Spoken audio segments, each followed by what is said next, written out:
Welcome, welcome, welcome, every pony, to My Little Wait, Wait, Don't Tell Me, the ponified version of NPR's popular long-running news and trivia quiz show, which we will try not to butcher excessively.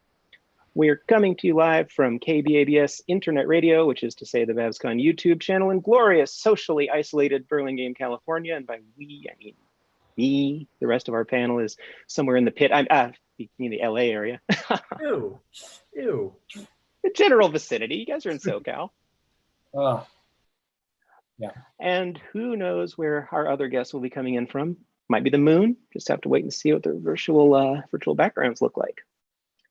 So today's panel of equestria experts, or equesperts, if you will, and I certainly hope that you won't, includes our first guest is a writer, co-story editor, and executive producer for My Little Pony Friendship is Magic, one half of the Penumbra Quill writing duo responsible for the Ponyville Mysteries chapter books.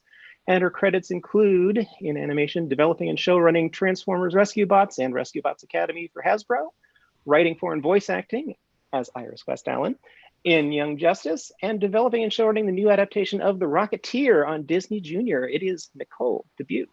Hello. Tell us about The Rocketeer a little bit. I mean, because that's actually kind of exciting. Oh, awesome. Thanks. Yeah. So it's strange because Disney wanted to do a preschool version of the movie, which isn't super intuitive if you watch the movie. But what I got really excited about is that they really wanted to make it a vehicle for a young female superhero. So Kit Secord, our main character, is the great granddaughter of Cliff Secord, and she inherits the rocket pack because she has a true heart of a hero.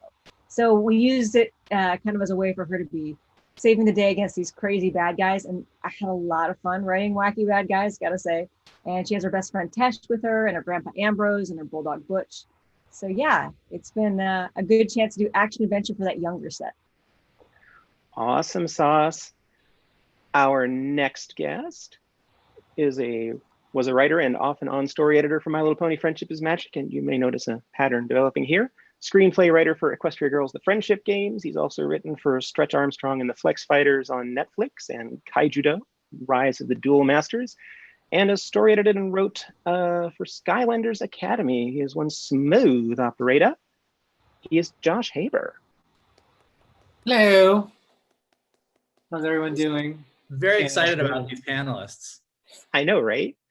True story, BABSCon 2014. Our first con was Josh's first pony con. We've all grown up together. Oh, true. Or do whatever it is that bronies do, because certainly isn't that. What else are you working on at the moment, Josh? Tell us about exciting projects. What am I doing? I'm mostly just pitching stuff and writing freelance episodes on random things that aren't airing yet, so not really anything I can talk about. You're in NDA land. Yeah. There's just a bunch of stuff out there that I'm using to support my family, but nothing that I can talk to anyone about. Well, putting food on your family is a very important thing to do. So lastly, but by no means leastly, writer for My Little Pony, Friendship is Magic. I mean, does everybody work on that show? I mean, God. Feels like we're all like here for the same reason or something. It's crazy. I know. What madness is this?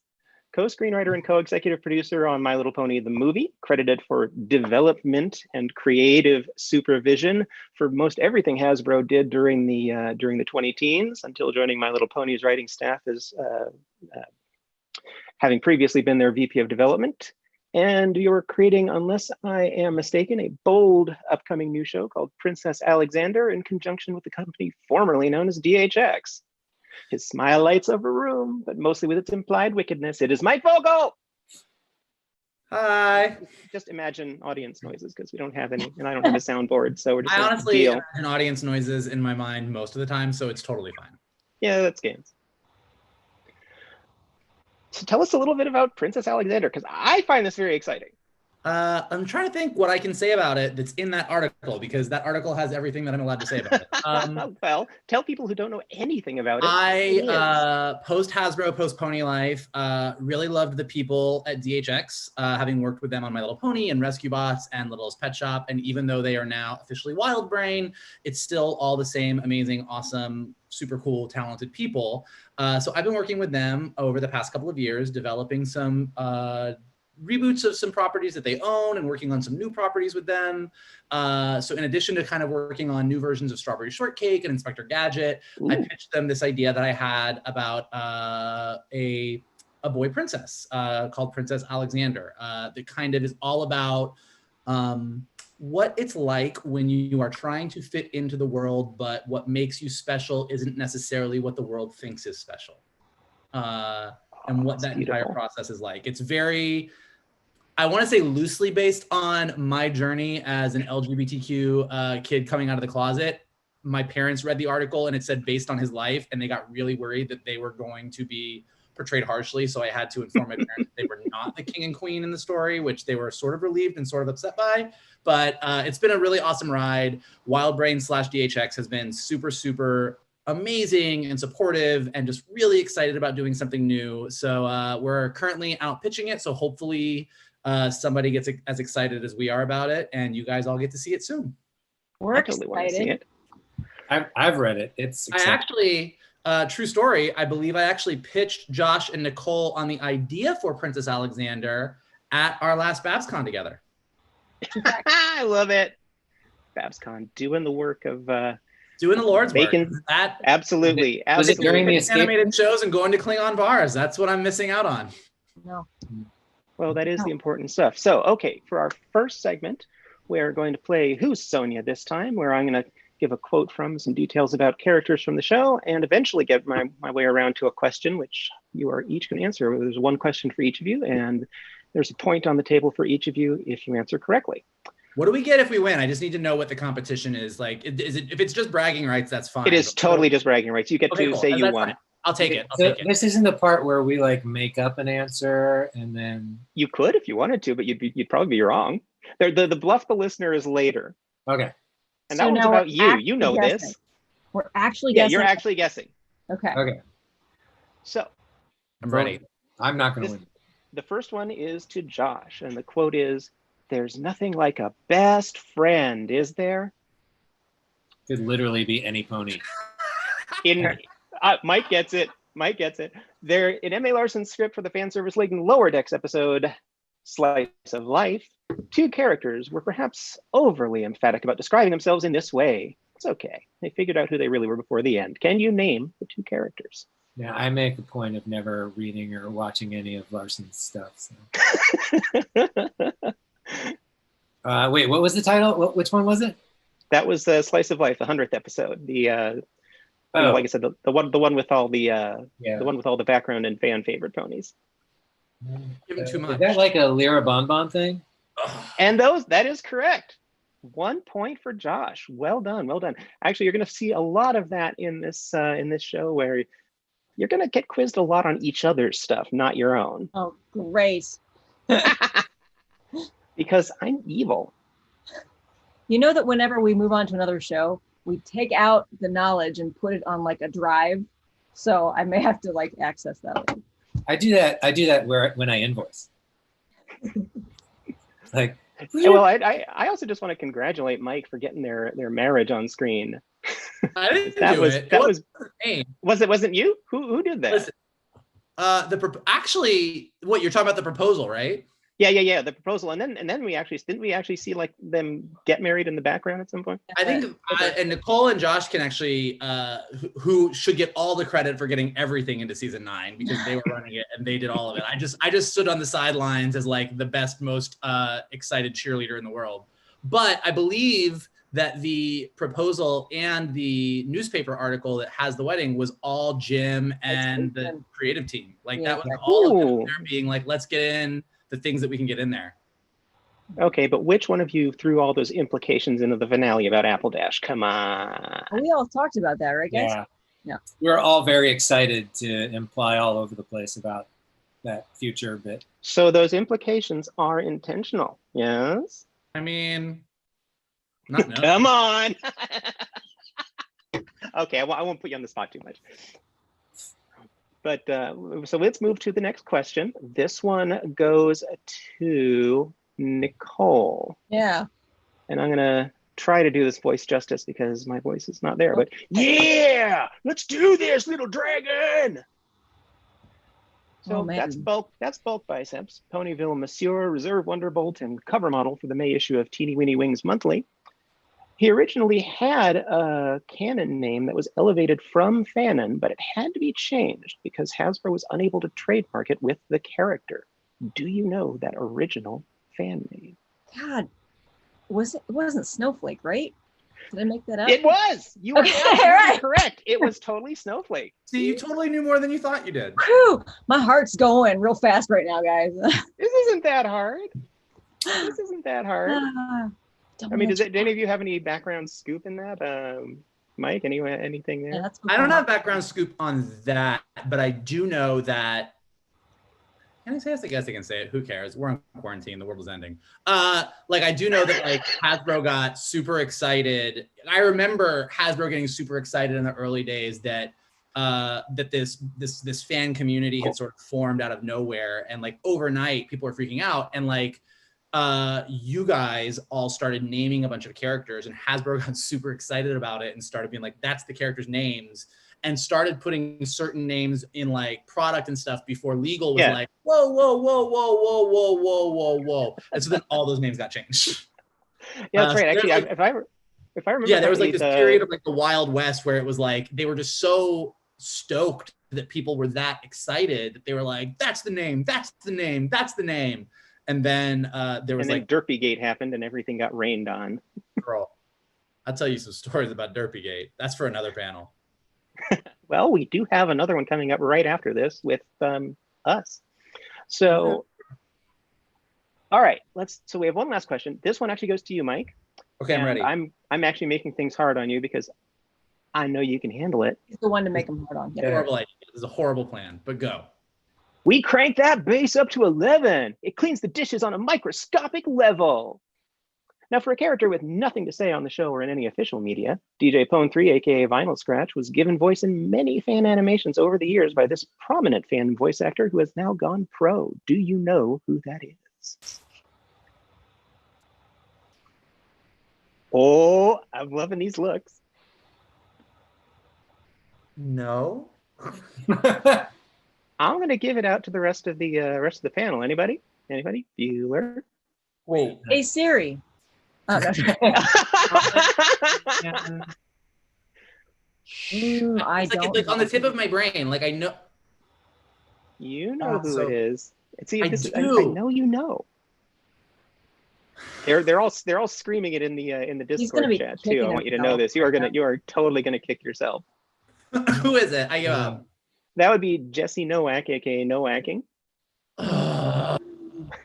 You should feel so bad about yourself.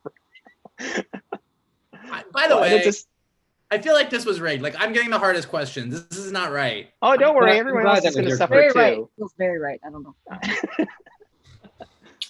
Well, and you see, I mean, I just knew that you'd like get the rainbow brotherhood and sisterhood going there, siblinghood. I don't know. Anyway, so at the end of the initial panelist questions, we have Nicole with 1 point, Josh with 1 point, and Mike with no points as yet. But hey, we've got more.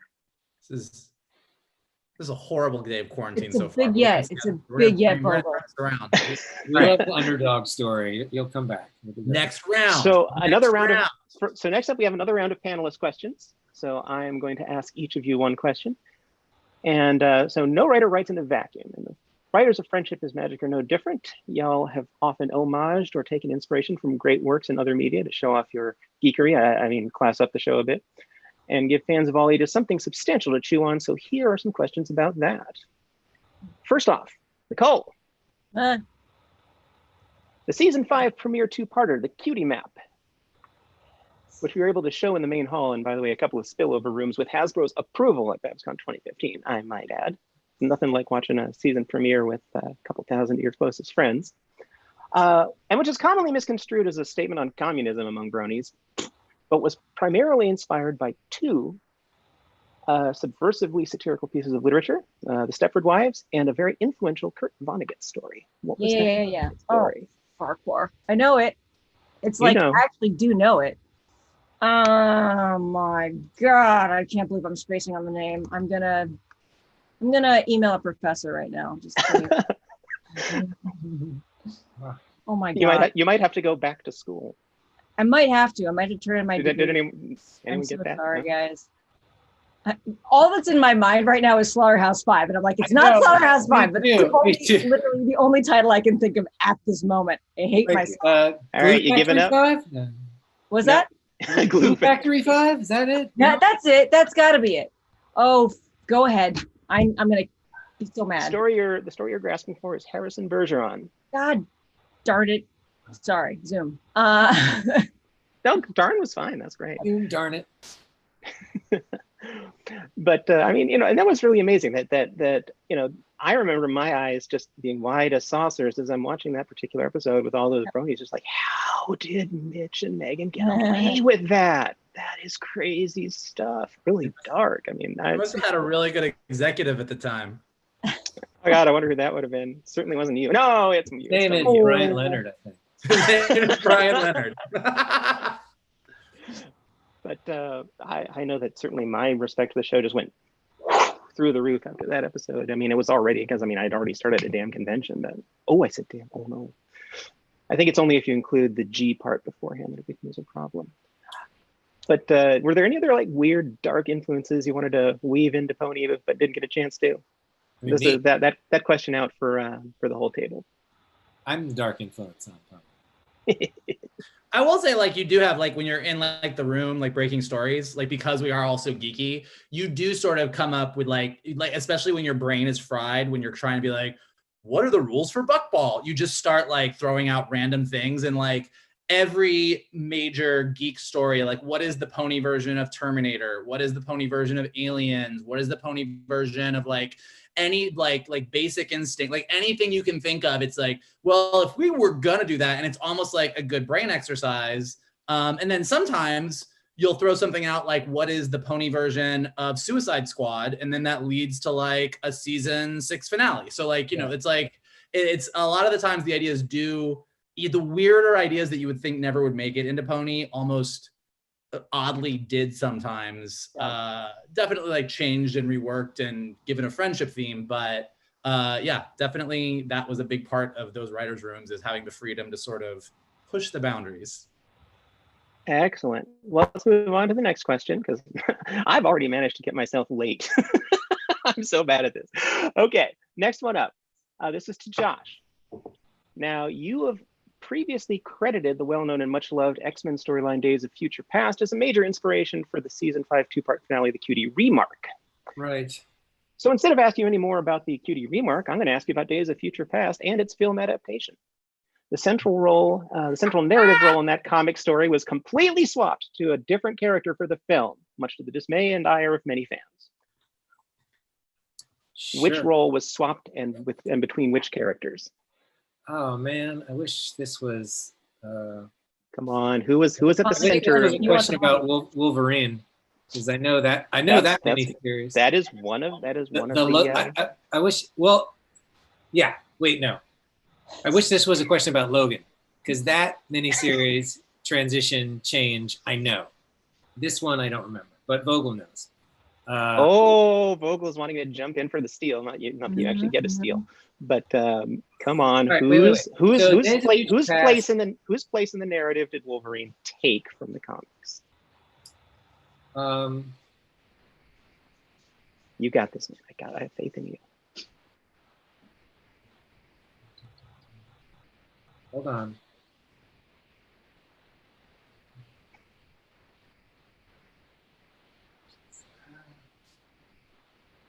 I want to say Jean Grey, but I don't think it is. That is incorrect. The answer is Kitty Pryde. It was Kitty Pryde. You didn't give me a chance to steal. Oh, I'm so sorry, Mike. I'm sorry. That is my fault. I would like to say that the answer is Kitty Pryde. It is Kitty Pryde. Mike, oh my God, you are fantastic. I see. I really wasn't paying attention to comic books by that time. Like for me, Wolverine and Kitty Pryde is that 6-series miniseries from the 80s where they go to Japan and she becomes a ninja. Right. That was a very, awesome. Very good. Oh my God. Her Shadowcat days. But yeah. It was in the original Days of Future Past. It was Kitty Pryde that time traveled from the future to save the present.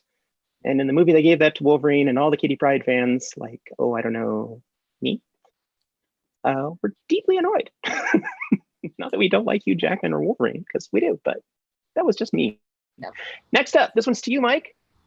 And come on, I'm practically gift wrapping this for you. I'm now prepared for the fact that I'm going to get this wrong, but go. All right. Queen Chrysalis's dastardly bride-emulating plot in season 2's two-part finale, A Candlelit Wedding, bears a more than passing resemblance to one of the best-known villain plots in a Disney Renaissance film. Which villain and movie so inspired Megan McCarthy in creating that finale? This is a good Vogel question. I know, right? Hold on. Disney Renaissance film, villain plot, Chrysalis, masquerading as a bride. Mm-hmm. You're on the right track. You're just stalling. You got this. Yeah, you know it. You're just trying to make good rating. I was thinking like classic Disney. I was completely off base and I didn't even think of Vanessa and Little Mermaid for a minute, but now I just did. There you go. It is indeed Ursula in The Little Mermaid that Queen Chrysalis was so much homaging. I will give us credit that as much as I love Vanessa and Little Mermaid, Cadence / Chrysalis's song beats Vanessa's Little Poor Unfortunate Souls reprise any day of the week. Ooh, hot take. Fun fact. Coming to you only here on Wait Wait. The screening / family event of that episode, I brought my kid to at, I think it was Vogel's invitation. And that was the first time I ever met Megan. No, really? Yep. Oh, that's very cool. And I took my boyfriend. That's also a good way to go. That's something. I don't know. I was like, who did you bring, Nicole? Who did you bring to go see? You're like, I don't even know what the hell. No, I was not even part of that realm. She was off Iris West Allening or something. Well, that's a good thing to do. That's a good thing to do. So that brings that round to a close. Currently the scores stand tied up, 1 point apiece for Nicole, Josh, and Mike. See, I told you it wasn't going to be all bad all the time. Which brings us to our next segment, which is Bluff the Guest. Now, y'all should be prepared for this. I am about to let our special guest into the room. Here she comes. She should be hitting us up with audio and video any old time now. You can do it. Guys, 2020 is weird. I know. Yeah. I mean, who knew that all the cons were going to look like the Hollywood Squares? Am I right? Seriously. Huh. So our guest is giving us audio, so we'll go from there. Our guest is Jessica McCormick. She was the chair of the most recent MagWest, the Western adjunct to MagFest, and has also done some work for us at BABSCon, which is how I know this wonderful, wonderful animation freak woman. She is so cool. You're going to love her. And there we go. There she is. What's going on here, Jessica, is that each of our panelists are going to tell you a story, the improbable story of how they got into creating animation. You need to sniff out the truth. So the way this is going to work is each of our, if somebody's bluff is chosen, that person will get a point. If you choose the truth, you are actually going to win a prize for somebody in our chat. I'm going to wait about a couple seconds. Discord chat, who wants it? Who are they playing for? Okay, we're only a few seconds behind there. I really like your background. I think it's awesome. I know, Well, right? thank you. This is my OC. Tell us a little bit about yourself there, Jessica. I'm the BABSCon, I call myself the con bookworm, WYRM, because clever like that. And I've been with BABSCon for about 3 years. She totally saved our bacon last year, that's for sure. That was also my my really awesome con book committee. Again, I know really awesome artists. I can play with the graphics a bit, but they're the power behind this magic. Okay, we have ourselves a winner. The person that you are playing for is Alex Inman. Alex Inman in chat. Alex, if they win, you get our prize, which is a random piece of something from my collection of random BABSCon merch over the years, handed straight to you. I have a lot of stuff here on my desk that I have some Sesame Street stamps. So let's get to the stories. The first story is coming in from Josh. Josh, tell us the unbelievable story of how you got into animation. Well, it's definitely unbelievable. So I'm sure some of you know from my IMDb page that I used to work for Mel Gibson. And one of the stranger things that happened during that time is I met his father, I think it's Hutton Gibson, and he's a little baddie. And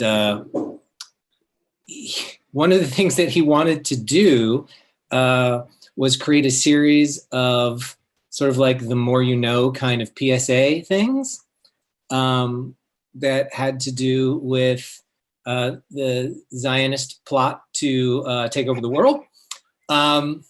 Sort of the more you know about the Jewish conspiracy, right? And so I, as Mel's assistant, was sort of tasked with sort of heading up this initiative, and it just weirdly led to the first time that Mike Vogel and I met, because he was an executive in animation at the time, and we hit it off. And Mike was the first person to get scripts for me to send out and get me writing work. And I mean, that was after I ended up getting fired from Mel's company, probably for being Jewish.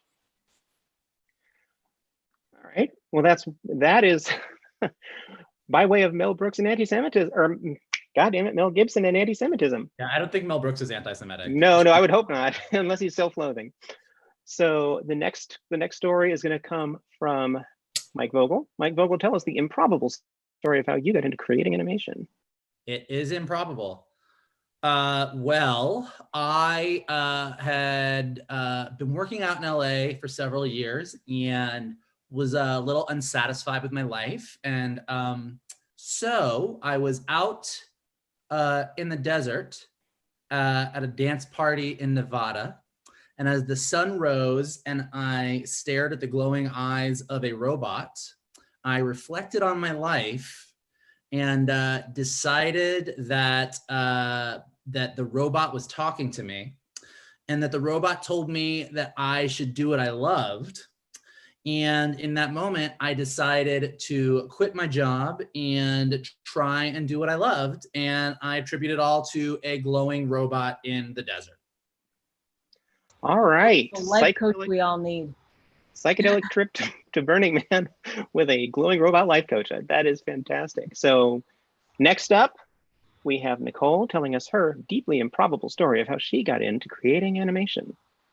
Yeah, so kind of my first foray into even knowing about the animation world as a process was I did an internship at Disney Online, junior year of college, and I was writing content for some of the characters, and I got to do research on the characters as well. So I got a pass to go to the archives. And I'm not talking about the stuff they show most people. These are giant warehouses that they have kind of off in the middle of nowhere. And it contains all of the board art for all the movies that they've done. And a lot of the props are mothballed there.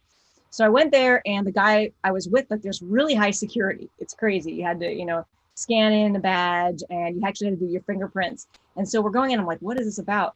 So the security guard is kind of watching me the whole time as I'm looking through the paperwork. And then he stepped off to go take a call. And the guy I was with was like, come here.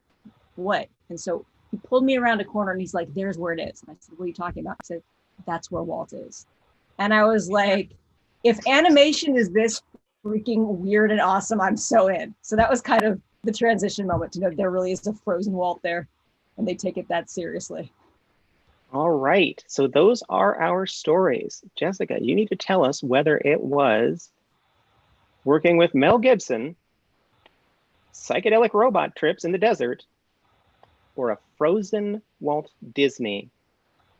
Which is the true story? I assure you, one of them is true. Which one is the true story? Let's see, my cynical side, my optimistic side, or the weird side. I want to believe the robot in the desert. All right, robot in the desert. Is that your final answer? Yeah. You are correct. Woohoo! That is true. Mike Vogel was inspired. It just sounds very relatable. Yeah. I mean, you know what? That basically is how my life goes. Yes, there's actually an amazing sound camp at Burning Man called Robot Heart. And they have this amazing, awesome art car that like on several nights at Burning Man drives out in the middle of the desert and it has this like giant LED heart and this robot face on it. And people dance until the sun comes up and it's super amazing. And yes, that is the place where I decided that I didn't really want to be an executive anymore and that I wanted to be more on the creative side, and came back and walked into Hasbro the next week and told them I was quitting my job. So yes, that is what so happened. Cool. See, those are the stories that just make us go, ee. and that means we get stuff written by Mike Vogel, which makes me a very, very happy person. It also Jessica, makes you Mike have- Vogel a happy person. So that's good. Right? Winner. I can't imagine you being like in a suit in a boardroom. I mean, I can see you like enjoying the drag of it for like a little while and then finally going, no, just no. To be fair, I never wore a suit, and I was equally as energetic. Both Nicole and Josh knew me as executive before they knew me as a writer, so they can attest to it. But yes, I am much happier where I am now. Jessica, you have Before you were even successfully. in existence. Jessica, you have won our prize for Alex Inman. He is going to get a random piece of Babs stuff from me. And thankfully, I know where he lives. So, Yay! Awesome, Jessica. well done. Well done. Thank you, Jessica. Thank you. So, everybody, that was Jessica McCormick, last year's con chair of MagWest, and wonderful, wonderful helper at BABSCon. We love her to death. You have yourself a great day, Jessica. Hopefully, you'll keep watching. All right. So, that's going to bring us to our next segment, which is also a listener challenge. I am unfortunately going, there we go. So next in, here she comes, is, come on, wearing the livery of PonyFest Online's wonderful mascot Bitrate. Our bitter and heated rivals feel the bitterness and the heat. There we go. It is Dexanth. Say hello to Dexanth, everybody. Hi. Hey. Dexanth was also the vice chair of BronyCon for each of its final 2 years. Great job there. And PonyFest Online is the model that I think all of us strive to emulate now in the Coronapocalypse. What do you want to tell us a little? Give us a little push for PonyFest. What are you guys up to? All right. Well, next PonyFest is going to be May 30th, and basically we exist because hey, the vendors in the community depend on conventions to like live, and they kind of can't go to physical ones right now. So honestly, we sort of exist as a pandemic triage convention, which is meant to give the vendors a place to showcase and sell their wares. So, we can connect the community with the creators here and help them pay the bills and really just, not have to worry about rent, because who wants to do that? That's also what we're doing here. You gotta, when you're done watching this stream, everybody go to that vendor hall and buy stuff, because you are keeping these folks in, food, rent. Anyway, we are playing Not My Job. So since Dexanth is here, and she was the vice chair of BronyCon and the chair of PonyFest, you probably know a lot more about conventions for pony people in the real world, but how much do you know about conventions for ponies? There was a particular episode written by two of our panelists here, Mike and Josh, Stranger Than Fan Fiction, in which Rainbow Dash goes to a Daring Do fan convention and she meets the aptly named Quibblepants, voiced by Patton Oswalt. And I have gathered the most ludicrous trivia from this episode And I'm going to ask you 3 questions, multiple choice. If you get them right, hang on, I'm going to ask the chat. Who in chat wants to be the person that Dex is playing for right now? Whoever's first. I feel like it should be whoever posts either a fuff emoji or a bitrate emoji. Ooh, fuff or bitrate emojis after I have announced it. So those of you that I'm looking at who already did that minutes ago, nope. Oh, nope. Well, hang on. No, we're looking for a fuff or a bitrate. Fuff or a bitrate. Come on. If someone does like : fuff : I feel like that's good enough. Oh, there's still a little bit of lag. First person to type out the name. There it is. Elon Musk's kid. We have it. No, that we'll be here forever. We won't get to the next panel. Okay, so Twinny on our Discord chat. Dex is playing for you. If she gets 2 out of 3 questions right in our Not My Job challenge, you too will win a random piece of BABSCon paraphernalia from the many, many years I've been involved with the con, and I will send it to you. So if you win, you can DM me and we will get info out there. So here we go.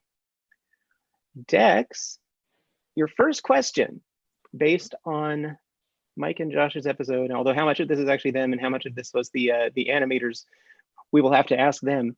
Number 1, the vendors at the Daring Do Con seem to be getting away with quite a bit in the hall, but only one of these questionable items were actually seen in the episode. Was it A, bags containing Daring Do's mane and hoof clippings? B, a dakimakura featuring art of a tightly bound Daring Do? Or C, Daring Do the flamethrower? The kids love this one. Yeah, that one's going to be B, the dakimakura. Someone proceeded to actually make a plushie of that was sold at Nightmare Nights. I can't remember if it was the last one or the one before that, but the vice chair of Ponyfest, Catherine, actually bought that. So I know that she owns the literal Daring Do plushie that was made after that docky. So yeah, the docky's the answer. You are correct. Mike, Josh, was that something you were aware of before or after you saw the episode? That's 100% After. 100% after. Okay, so that was Jim and all those wonderful animators doing their twisted things. I will say it was great. Like that was the first script that Josh and I wrote together. And yeah, what was amazing about seeing that episode like fully come to life is I think that aside from anything you actually saw Rainbow Dash and Quibble Pants doing, like there's like that montage where they're doing stuff that I think Josh wrote most of those, like all the stuff in the background, all of the different like vendor booths and everything. Like we were just like, it's Comic-Con. Like it's like we were very broad, especially because I tend to overwrite. So my action is always really like lots of cool stuff. And then Jim and those people like made up like everything. I think we probably like the big obvious stuff we probably put in like turns and sees like the Caballeron everywhere. Like there's like 17 there were like big obvious beats that we wrote, which were part of the story, but all of the little details, that's all production. So basically what you're telling me is that y'all are getting carried. Is that what you're telling me? Yeah, 100%. 100%. I will totally comment on that the layout was eerily similar to an actual vendor hall as like someone who's seen it from above. I mean, I think those folks know what they're doing. We've all been to conventions. It's just like I've been going to Comic-Con since the 90s. Like we all have it deeply ingrained. Still, it was just, a little surreal to be like, I've seen that. Yep. I've seen that. All right, next question, second question. We also see in the con, we see like an escape room, sort of escape simulator. And despite the fact that this was obviously intended to be themed around Indiana Jones and all that wonderful stuff that Daring Do is all about, it only had one iconic Indiana Jones trap in it. So was it A, the puzzle tile floor, B, the rolling boulder chasing you out of the cave, or C, choosing the correct pony grail?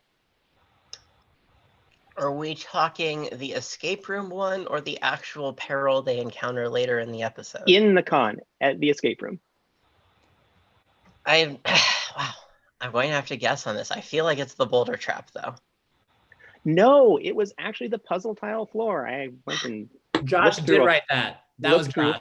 Oh, That was I thought that one showed up later in the episode.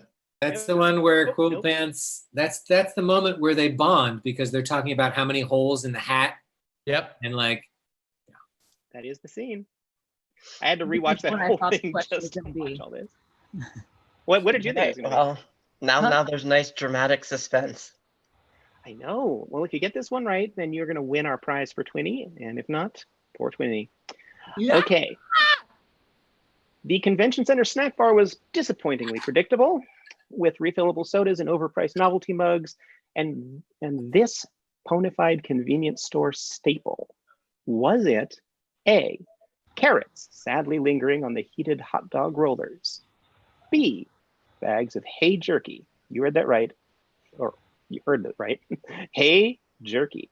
Or C, passive aggressive apathy from the cashier. All right. I think I know this one, but I feel like a staple of segments like these is I can dither a little and simply let them kind of talk amongst themselves and see if I derive any inspiration from it. And because I do care about, the player here, I'm just gonna like think for a moment quietly to myself as if there's some airtime that needs filling. There isn't. We're actually behind. Oh, curse it. All right. Well, in that case, But I I'm didn't going to wanna go with the stop you, 'cause that was apathetic enjoyable. cashier. No! oh no, It was the carrot hot dog roller. that was my guess. For some reason, I thought it was nachos, which was not an option. I think I just Nachos was what I actually was waiting for. If Right? that had come up, What I was waiting going to for pick right it. now, just in That was general. not there. That was not there in that scene where they're in front of the snack stand. Nope, it was the carrots. Twinny, I am so sorry. Dexanthus failed you, but hopefully entertained you. That is what we strive to do. What can I say? I did my It best. has been fantastic having you, Dex. Do you It was have any good to parting see you. comments? Yeah. Heck yeah, good to see you all again too. By the way, Mike, I'm still right on Moana. Like, your opinion of it was not nearly high enough, and I will go to my grave on that one. I love Moana. You did not. I remember you were dogging on it, dude. I would never. I might. First of all, whoa. We don't have time to get into this, but we're getting into this later. I love Moana. I have opinions on About everything. I mean, Hey, I'm easy to find on Twitter. You can always just DM me and we can have this out at Ponyfest. we'll have it out. We'll talk. Oh, I love that idea. All right. then- Well, I hear they're Yeah, behind, that's so it. don't Yep. let me take up any more of your time. I will All right. see y'all later. Have a lovely Thanks night. for Thanks, joining us, you too. Dexanth. It's been Bye. fantastic having you. Good to see y'all. Me too. Where's that? All right, folks. There we go. There we go. So what is this hot take on Moana we got going here, huh? Moana. Not enough. Apparently not.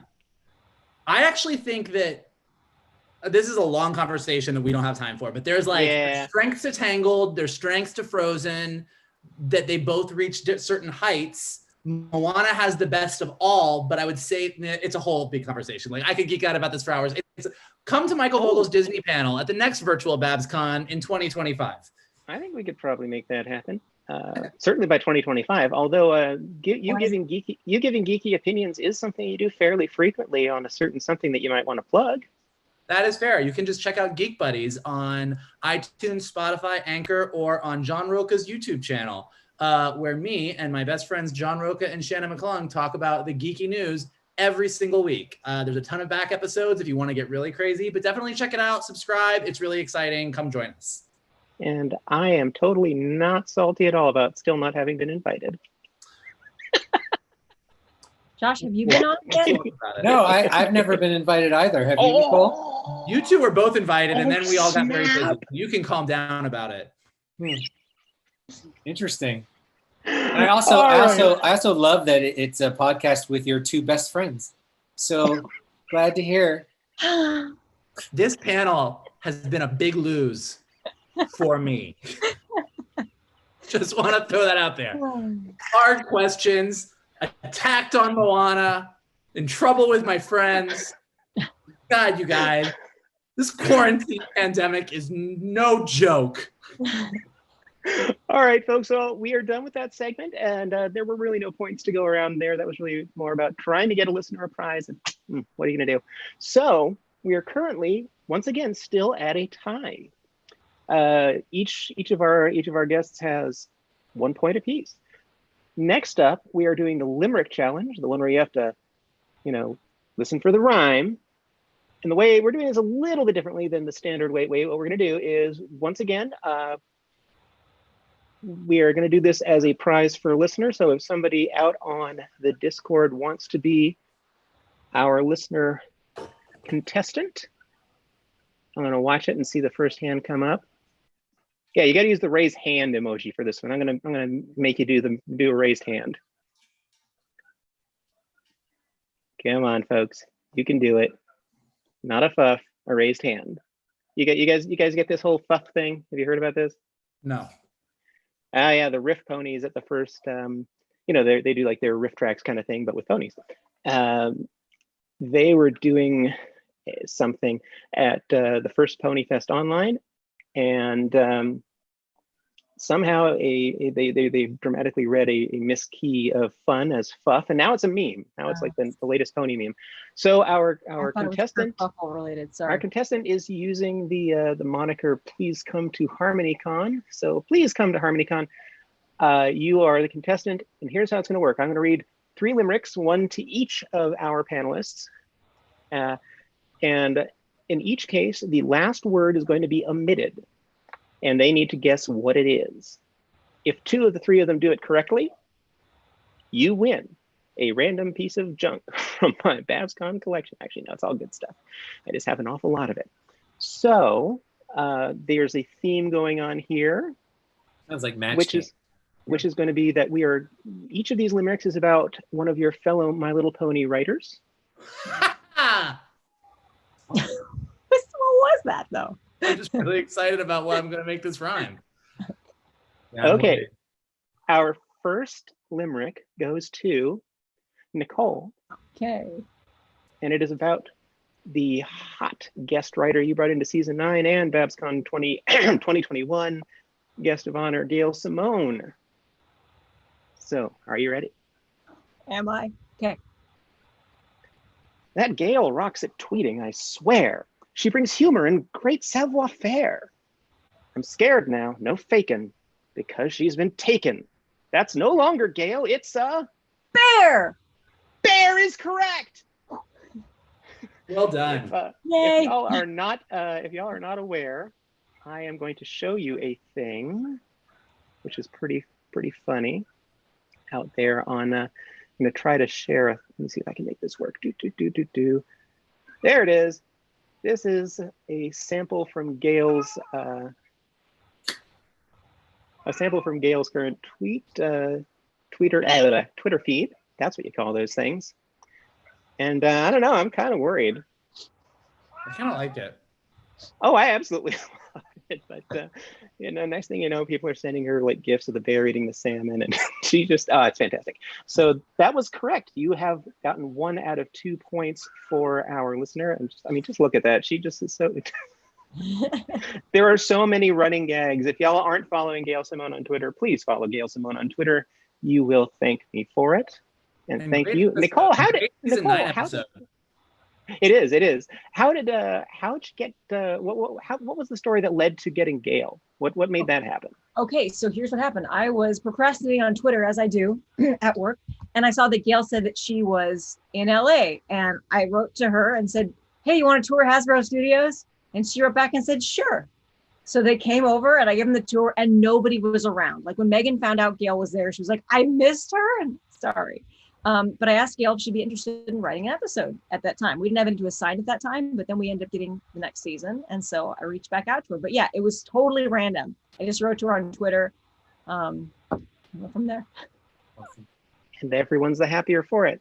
Yeah. Okay, next up, this is to Josh. And the limerick is about another one of our favorite people, Amy Keating Rogers.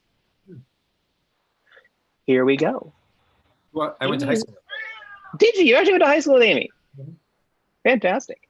Well, then hopefully you should be able to get this. Because we're done with the truths and lie thing. Yeah, we were totally done with the truths and lie thing. So here we go. Here's the limerick. Amy's OC is the subject of queries, with a coat that's the color of berries. And her personal preference for cutie mark reference is chimichangas that are filled up with...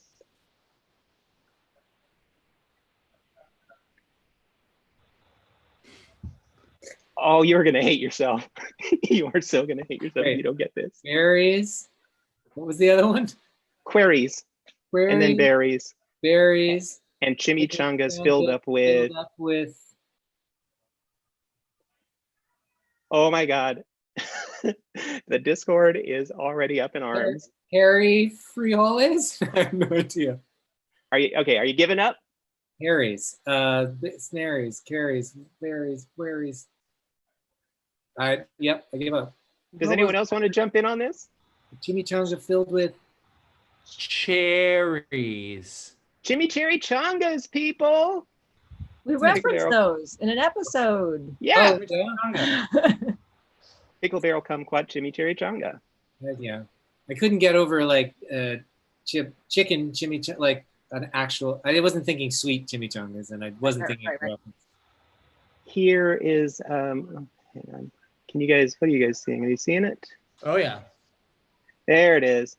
Ah. Amy's thing, and her cutie mark actually says chimichanga. You kind of can't see chimmy too well there, but there it is. Sorry, Amy. Okay. Really disappointed. So we're high school wasn't all that great, was it, Josh? we are now at 1-1. So we only have one more. This one's gonna go to Got this. It comes down to me. It comes down to you whether or Bring it not home, Vogel. please go to HarmonyCon gets a random piece of Oh my God. paraphernalia from me. The name. And your limerick is about the delightful Charlotte Fullerton. Okay? I'm ready. All right. Now Charlotte is cool. She's not stuffy. She's always so sweet, never huffy. But her heart's true vocation is her memorial foundation for the legendary Dwayne McDuffie. McDuffie! Well done. That is right. You can't not know that one. That's a legend right there. Right. So do you want to educate anyone out there who might not be aware of Dwayne and Dwayne and Charlotte? Like Dwayne was an amazing animation writer. Advocate for there we go. Oh, what's happening here? Well, you're just I just put up a Founded Milestone Comics. Nicole, did you ever work with Dwayne? I never worked with Dwayne. I did. I wrote a Ben 10 for him. He was a really good friend of mine. He actually really was great friends with my ex-boyfriend too, and they were both like the tallest people in the room. So they would have conversations over our heads, literally and figuratively. It was great. He's brilliant. He was amazing. Had a wonderful personality. Who was your ex-boyfriend? Miss him. Ian Mackey. Girl. Remember? He was amazing. He was awesome. Such an amazing writer. And Charlotte has done an amazing job just keeping his memory alive and through the Dwayne McDuffie. What is it? It's the it is the Dwayne McDuffie Fund. Yeah, like they highlight amazing new writers. Like it's awesome. And the two of them. Also a genius too, by the way. Yeah. Like, oh yeah, if any of you all out there like Justice League, Justice League Unlimited, Static Shock, anything from Milestone Comics, Icon, then yeah, or oh my goodness, Damage Control, one of my favorite 80s comics. You should all be thanking Dwayne McDuffie and his wonderful, wonderful wife, Charlotte Fullerton, who we all love and who has been to BABSCon before, actually. So, okay. So Nicole got a point that round. Josh got no points that round. Mike got a point that round. And our listener, please go to HarmonyCon, is a winner. So hit me up in the DMs on Discord. And I'm going to try to squeeze this last in. I mean, I guess if we run a little over, it won't be the end of the world because we're just, like I said, just doing another call with us. We're going to do lightning fill in the blanks. Okay. Each of you will have 1 minute to answer as many fill in the blank questions as you can. And each one is going to be worth 1 point. And at the end of it, we'll tally up everyone's points and decide who wins. So we're seeing as Josh is in last place, we'll go with him first. Between Mike and Nicole, which of you wants to go next? I'll go after him. Okay, so it'll be Josh, then Nicole, then Mike. Are you ready? Nope. All right, putting a minute on the clock. 1, Twilight Sparkle had a rump-bumping secret handshake with this character introduced in the season 2 finale, A Candlelight Wedding. The babysitter, Kate. Yes, that's correct. Name of Celestia's evil alter ego, equivalent to Luna's Nightmare Moon in season 7's A Royal Problem. Daybreaker. That's not you. Still me. Oh, I thought we were going into I'm giving Josh the I point. knew that one anyway. God. All right, no. I was going to Time say. is still going. This controversial season 2 episode attempted to make Derpy Hooves a fandom name into canon, but was walked back. What was the episode name? Josh. All right, last roundup. The Yak Royal who delivered Yona to the School of Friendship in school days had this incongruously effete name. What is the name of the ruler of the Yaks? It's like Rutherford? Yes, Rutherford is correct. And Flash Sentry's replacement as a love interest for Twilight Sparkle. We're gonna let you at least finish this question. Flash Sentry's dang it, I'll make my thing work. Okay, his replacement love interest for. Let me try this again. Thankfully, the minute's over. So, Flash Sentry's replacement as a love interest for Twilight Sparkle in Equestria Girls' Legend of Everfree is. Colonel Mustard. the answer is Timber Spruce, and no one liked him any better than they liked Flash. Much as we do love Vincent Tom. And oh god, I think Brian Doe is the guy who plays Timber, and he's a lovely fellow. Anyway, at the end of that, Josh has 4 points. So we're going to go to Nicole next. As many as you can. All right, here we go. In season 5, Slice of Life, the pony version of The Big Lebowski's The Dude kept repeating which unequestrian word? I'm spacing on that. Pass. Go. Man. Villain, faced by the Power Ponies in Charlotte Fullerton's episode of the same name. I could have done all of Josh's. Josh, you want to answer this one for me since I answered one for you? Isn't that the Maniac? Yes, I'll give it. Yeah. Okay. In Equestria Girls, the friendship games, the physical challenges included archery, roller skating, and I'll lose all of these. I'm gonna go with sing along. That is incorrect. Brian Drummond voices this hammy villain who is an early thorn in Daring Do's side. Does he? Daring Do villain. Yeah, I know. Is he Caballero? I don't remember who Brian Nope. does. Sorry. That was Otto. And the name of the charmless royal. There we go. I could have done every single one of Josh's. That's. You get what? Hang on. You get to go at one more question. The name of the charmless royal romantically pursued by Rarity at the Grand Galloping Gala in the season 1 finale. Prince Blueblood. That is correct. And with that, Nicole has 5 points and the lead. Mike. Ready. You need 3 to tie, 4 to win. Okay. Can you do it? Yes. Well, we go. Can. No. Okay. 1. G1 villain turned G4 party crasher in G.M. Barrow's Make New Friends but Keep Discord. The Smooze. That is correct. Adorable guest voice actress for Wind Sprint in the episode Common Ground, also featuring Quibble Pants. Quibble Pants' wife in real life. Daughter in real life. That is correct. It is his daughter. Okay. The name of the ambivalent hippogriff who can't choose between land and sea in surf and or turf. Nicole wrote it. No, Brian wrote it. I'm going to say Tuna Horse. You're incorrect. Very close. Paramar. Pillar of Old Equestria Rockhoof shares a preference for this tool with William H. Macy's character in Mystery Men. Shovel. That is correct. Season 8's Marked for Effort, in which the Cutie Mark Crusaders try to enroll in the School of Friendship, sneakily introduced this major villain. Cozy Glow. That is correct. Legendary voice actor who played the officious recurring season 8 antagonist Chancellor Naysay. Maurice LaMarche. Maurice LaMarche. This is Maurice LaMarche. You are correct. That's rigged, man. I could have done yours. That was the whole point. I made each one harder. I made each one harder for each of you. Yeah, they gave me all your episodes. So with that, Mike has 7 points and the win. That's good. I don't feel like I could live in a world that Vogel didn't win. Oh, God, me either. Oh, God, you guys, quarantine is feeling better already. Well, that was fantastic, everybody. Thank you so much. I hope you've enjoyed our game. So as we leave, traditionally, folks on Wait, Wait, Don't Tell Me give their predictions for things upcoming. So I'm going to ask each panelist to give their most insane idea for what's going to happen in Generation 5 of My Little Pony. What do you guys think? Nicole?